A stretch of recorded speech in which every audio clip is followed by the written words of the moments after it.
Muy buenas tardes, televidentes del Caribe colombiano, a quienes nos ven por diferentes plataformas y por diferentes canales en todo el país.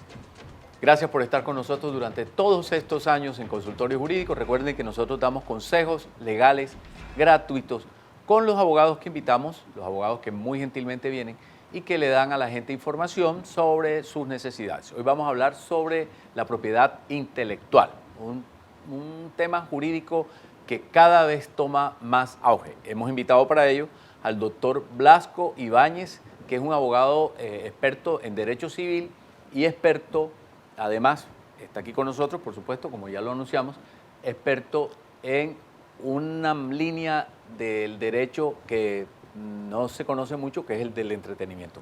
Doctor Ibáñez, bienvenido a Consultorio Jurídico. Muchas gracias, Humberto. Un placer estar aquí y un gran saludo para toda la audiencia de este excelente programa dominical. Gracias. Mire, antes que empecemos con preguntas, como bien sabe usted, nosotros a nuestros televidentes les enviamos, por nuestras redes, les enviamos información sobre los temas a tratar y la gente pues nos hace esa retroalimentación con sus preguntas e inquietudes. Antes de empezar con estas preguntas, que tenemos muchas, le pregunto algo porque no es muy conocido, que es el derecho del entretenimiento, en el que usted tiene una especialización.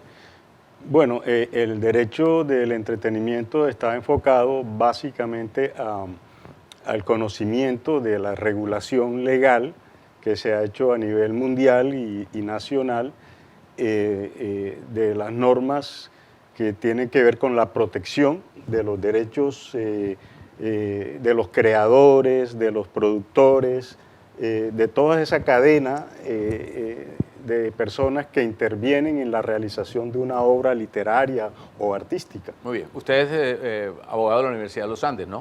Sí, yo soy abogado de la Universidad de los Andes. ¿Y esa especialización es de ahí? Sí, en principio se lanzó, yo soy especializado en Derecho Comercial y la universidad hace un par de años, creo, hizo un diplomado en Derecho al Entretenimiento y me han contado los profesores que estuvieron que están trabajando ya en hacer una especialización, en lanzar una especialización. Bueno, interesante además porque no es muy conocido esto del derecho del entretenimiento, como bien anota el doctor Ibáñez. Vamos con las preguntas. Como ya dijimos, pues ahí tenemos preguntas de algunas personas.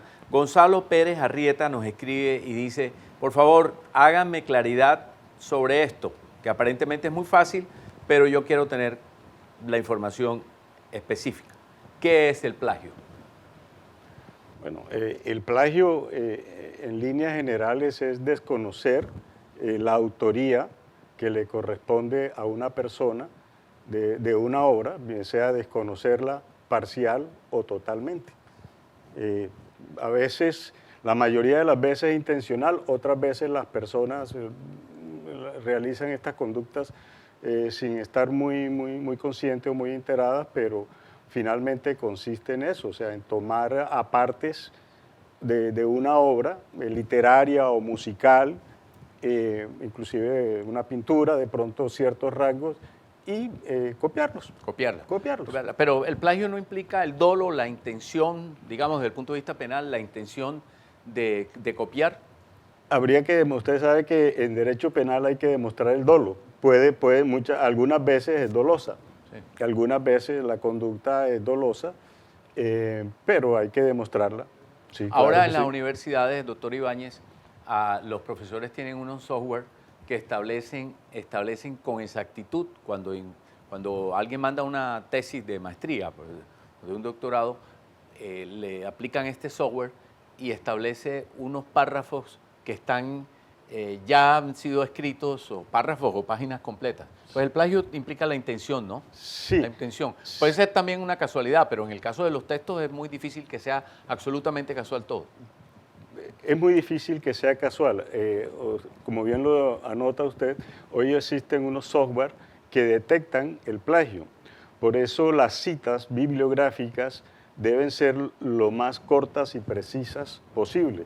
Porque cuando usted empieza a copiar párrafos y de pronto hasta una y dos páginas, pues ahí se detecta más fácil, claro, el plagio. Es muy obvio ahí. Entonces las normas técnicas como APA o Incontec sugieren que cuando usted va a citar un autor, pues lo haga de manera lo más concreta posible y haga la cita al pie de página. Pie de página. El pie de página pues salvaguarda porque es que Sí. le da el crédito al autor original en el caso de los textos, tesis o algún otro documento. O algún otro Bueno, documento. mire, desde Cartagena nos escribe, nombre complejo, Aristóteles. Llama pero no dice Aristóteles, dice otra cosa y suponemos que es Aristóteles Pérez. Dice, dígame, nombre filosófico, apellido muy castizo, ¿no? Sí. Dígame cómo protejo la propiedad intelectual de un trabajo de tesis de la universidad. Pues como propiedad intelectual por ser producto de la creación original de una persona, pues se protege registrándola como una obra en la Dirección Nacional de Derechos de Autor. Hoy es muy fácil, ahí lo puede hacer presencialmente o lo puede hacer virtualmente.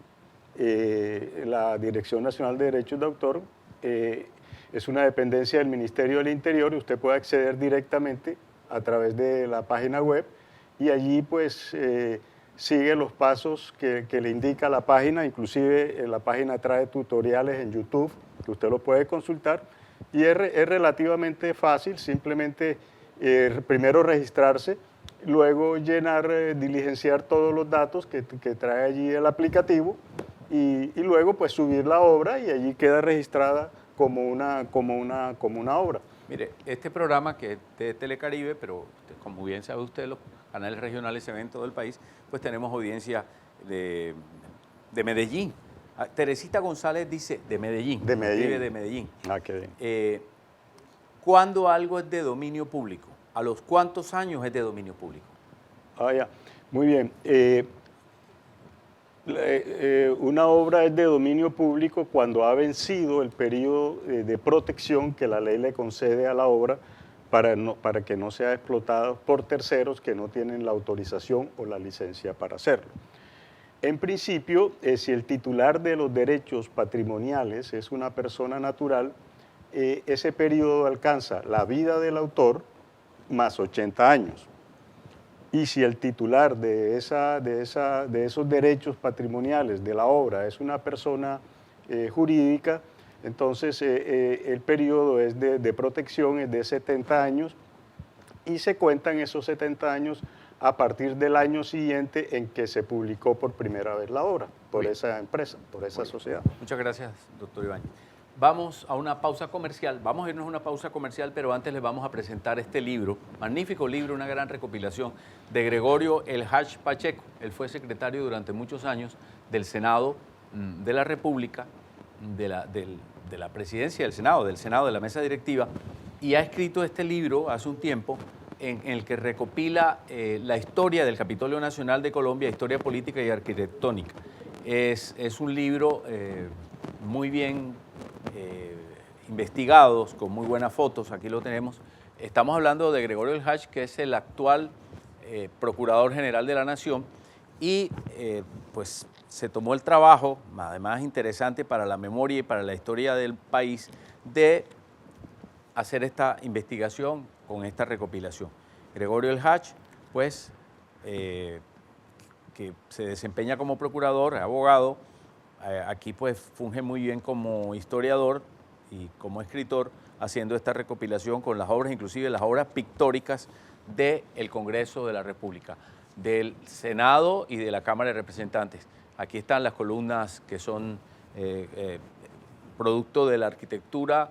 Este edificio data de 1800, de finales de 1800, y es un arquitecto norteamericano. Claro, también hubo influencia de otras líneas arquitectónicas. Entonces, les recomendamos, interesante libro, El Capitolio Nacional de Colombia, que está a su portada, Gregorio El Hach. Vamos a la pausa, ya regresamos.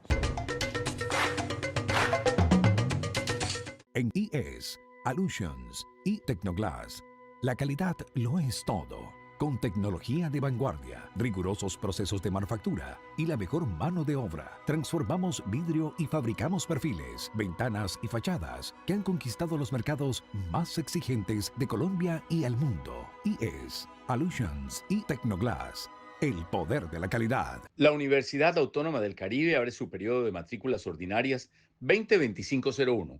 Si eres estudiante antiguo o estás interesado en una transferencia interna, esta es tu oportunidad. Para más información, comunícate al 324-333-6481 vía WhatsApp. Universidad Autónoma del Caribe. Somos la universidad que impulsa el progreso. No te quedes fuera. En IES, Allusions y Tecnoglass, la calidad lo es todo. Con tecnología de vanguardia, rigurosos procesos de manufactura y la mejor mano de obra, transformamos vidrio y fabricamos perfiles, ventanas y fachadas que han conquistado los mercados más exigentes de Colombia y el mundo. IES, Allusions y Tecnoglass.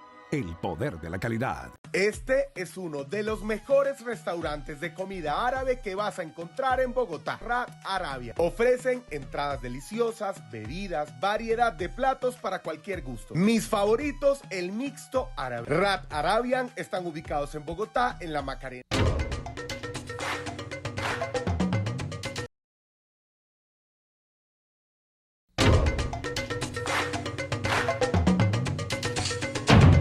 Regresamos a Consultorio Jurídico. Recuerden que este programa da asesoría legal gratuita con los abogados que gentilmente nos acompañan. Vamos a continuar con el doctor Blasco Ibáñez hablando de propiedad intelectual, pero antes vamos a los 2 minutos con Vanessa Calderón. A respetar la propiedad intelectual. Buenas tardes, queridos televidentes. Primero, antes de decirles cuál es el tema de hoy, quiero agradecer a mis numerosos seguidores por sus mensajes. Y entrando en materia, hoy vamos a hablar de la propiedad intelectual, un asunto más común de lo que la gente se imagina. La propiedad intelectual tiene que ver con los derechos de autor, violados con frecuencia por avivados que copian en vez de crear. Nunca falta el tramposo, pero para eso está la justicia cuando es eficiente. En Colombia hay leyes que cuidan de quienes crean obras musicales, pictóricas o literarias y de todo tipo que implique el esfuerzo intelectual de la innovación y la creación. También hay cientos de demandas por la violación de estos derechos. Son realmente lo que llamamos coloquialmente chicharrones. Son pleitos legales muy complejos, a veces con dificultad para ser probados por las partes interesadas. En fin, para eso son los abogados y los jueces. Esos jueces tienen a su alcance las normas establecidas en el país como la Ley 23 del 82 y la 44 del 93. En Colombia, la propiedad intelectual se establece por los derechos de autor que cobija obras literarias, musicales, artísticas y fotográficas, entre otras tantas, y la propiedad industrial, que está representada en invenciones y en registros. Para mayor claridad, la propiedad intelectual tiene como fin la protección de las creaciones de la mente, como invenciones, obras literarias y artísticas, símbolos, nombres e imágenes que se utilizan en el comercio. Esto de la propiedad intelectual, queridos amigos televidentes, es un campo muy amplio que está en constante evolución y en adaptación. Hay que ver lo que en este mundo, con la galopante evolución y transformación digital, nos ofrece. Ojo con los plagios en las obras literarias, en las canciones y en lo que más se da, en las tesis de grado universitario. Nos vemos. Chao, chao. Gracias, Vanessa, por tus interesantes apuntes. Doctor Ibáñez, otra pregunta de televidentes. Dice, ¿de quién son los derechos intelectuales de un periodista o productor de medios de comunicación si él los produce pero le pagan por hacer ese trabajo? Sí, la pregunta es bien interesante, es un punto de mucho debate a nivel mundial,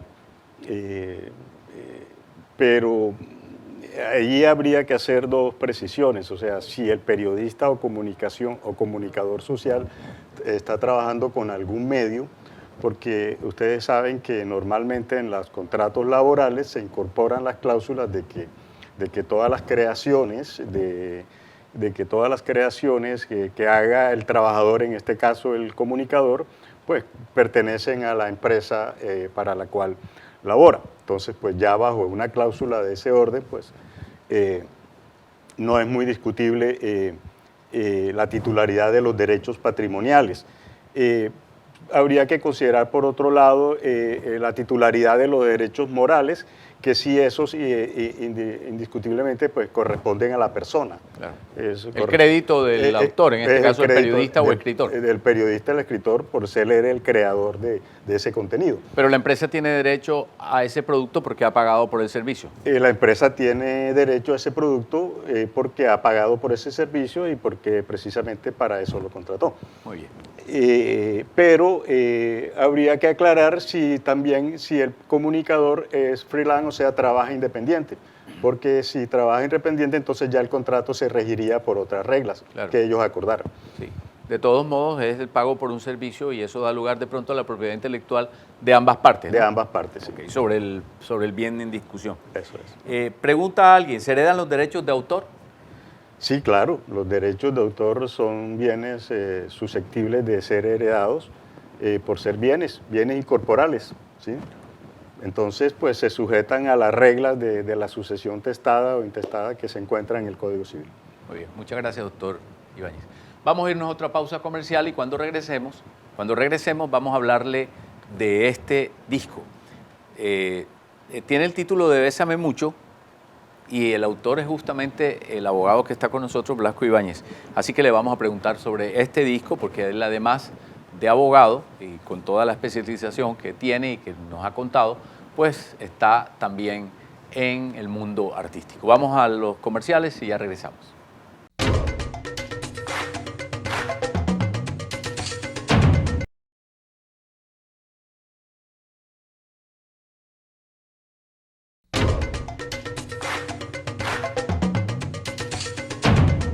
Muy bien, regresamos a Consultorio Jurídico. Antes de irnos a los comerciales, les anunciamos que íbamos a hablar de este disco porque es muy interesante que tenemos a un abogado invitado hoy al programa para hablar de derechos de autor y podamos mostrar el disco del cual él es autor y pues le haremos una breve pregunta sobre el asunto. Tiene el título, doctor Ibáñez, de Bésame Mucho, que es un famoso bolero de un autor panameño y que es quizás uno de los boleros más escuchados y además muy lindo. Pero ¿por qué se llama Bésame Mucho?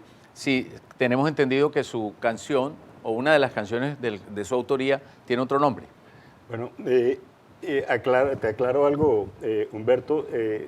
Las obras que están incorporadas en este CD son de autoría de mi padre Lino Ibáñez Díaz, que muy era bien. compositor. Son interpretadas por usted. Yo he hecho ahí el rol de productor y también la interpretación, Muy bien. interpretación de las canciones. En realidad el título original de la obra es Bésame de nuevo, pero bueno, algunas personas también de pronto por la homonimia le han llamado Bésame Mucho y bueno, es una coincidencia, pero la obra se conoce con los dos títulos. Ese álbum contiene 9 canciones de boleros. Esta vez hicimos la producción bajo el género jazz, pero respetando también los estándares del bolero, de la obra original. Y bueno, ha gustado mucho y la tienen a la orden. Muy bien, muchas gracias. Bueno, pero este segmento que le hemos dedicado, este acápite que le hemos dedicado a su obra musical, a la de su padre, cabe perfectamente. ¿De quién son estos derechos de autor? Ok, no, los derechos de autor, sí, y de conformidad con su pregunta anterior, pues son míos, y tuvimos que hacer el proceso de sucesión, incorporarlos en la sucesión y hoy nosotros somos los titulares de esos derechos. Igualmente, ya como titulares de esos derechos, los registramos en la Sociedad de Gestión Colectiva SAICO, que es la encargada de recolectar las regalías que esas obras produzcan. Muy bien, o sea, ningún mejor ejemplo para este programa que el caso particular y personal. Fue todo un ejercicio porque nos tocó hacer toda la curaduría de la obra, recoger la obra, registrar la obra en la Dirección Nacional de Derechos de Autor como obra musical. ¿Sí? Las obras musicales, se registran de dos formas, como fonograma o como obra musical. El fonograma es simplemente la melodía, puede ser de la voz o de algún instrumento, y la obra musical es el registro de la letra más la partitura. Entonces estas obras están registradas tanto como fonograma como también como obra musical. Muy bien, bueno, muchas gracias. Perfecto ejemplo, además a título personal específicamente. Tenemos más preguntas. Sí, tenemos muchas preguntas y seguro que no vamos a poder resolverlas todas, pero escogimos algunas. ¿Cuál música se puede usar del Internet si tiene una propiedad? Es una pregunta un poco extensa, pero entiendo que se trata solo de la música de Internet. Bueno, la música que está en Internet normalmente está registrada, tiene unos titulares de esos derechos, que normalmente los productores hacen unas inversiones para fijar esa música en los medios, bien sea en las plataformas digitales o en el Internet. Entonces, como ellos son titulares de esos derechos, no se puede reproducir esa música libremente sin antes haber llegado a un acuerdo con el titular de esos derechos. Muy bien. A menos que sean obras libres que ya hayan sido liberadas. Bueno, en esos casos sí, y en la red encuentran melodías o canciones o música que ya están libres de derechos, si lo consiguen. Vamos a escoger otra de las tantas preguntas. Dice Juan Ricaurte, nos escribe, no dice de dónde, pero dice, ¿cómo hago un registro de un nombre de un programa? ¿Cómo hago un registro de un nombre de un programa ante la Dirección Nacional de Derechos de Autor? ¿De un programa? Sí, de un programa. No dice cuál tipo de programa. Entiendo que puede ser un programa radial o un programa de televisión. Sí. Bueno, como les explicaba anteriormente, el proceso es sencillo. Realmente el proceso es muy sencillo. Entrar a la página, registrarse, y luego buscar ahí en el link, en una de las columnas, qué es lo que va a registrar, dar los datos y simplemente cargar el archivo y ellos, la Dirección Nacional les da un código de registro y en más o menos 15 días, ya no se están demorando mucho, cada vez se demoran menos, ese proceso cada vez es más ágil. Le llega a su correo electrónico que dejó registrado, le llega la certificación de que lo que usted subió a la plataforma ya quedó registrado bajo ese código y a nombre suyo. Muy bien, muchas gracias. Por último, última pregunta porque se nos acaba el tiempo. ¿Qué consejo le da usted, doctor Ibáñez, a nuestros televidentes para que no incurran en un delito o en una irregularidad al momento de citar, de citar a un autor, que lo citen, que si toman un segmento de un texto, pues citen el autor? ¿Qué se le dice a la gente en términos generales para evitar contratiempos? Buscar, o sea, cerciorarse, o sea, agotar todos los recursos de búsqueda en las redes, en los motores de búsqueda, para cerciorarse de que son obras que no están liberadas, ¿sí? De que tienen unos titulares y si tienen esos titulares, citarlos textualmente o referencialmente, pero hacer la cita con precisión y con técnica y siguiendo los protocolos que para el efecto pues tiene señalado el ICONTEC y APA. Muy bien. Doctor Ibáñez, muchísimas gracias. Mire, este sido programa... un gusto. Gracias, muy gentil. Este programa lo hacemos, como bien sabe usted, estamos en los estudios de la Universidad Autónoma del Caribe en Barranquilla, de Uniautónoma Televisión. Son unos amplios estudios y un personal técnico, además, excelente, muy bien formado. Claro que sí. Ha sido un gusto también estar aquí en la Universidad Autónoma del Caribe. Aquí en la universidad dicté mis primeras clases de Derecho Comercial, entre otras cosas. Qué bueno. Me trae muy buenos recuerdos. Sí, magnífico. A ustedes televidentes los esperamos en un próximo programa de Consultorio.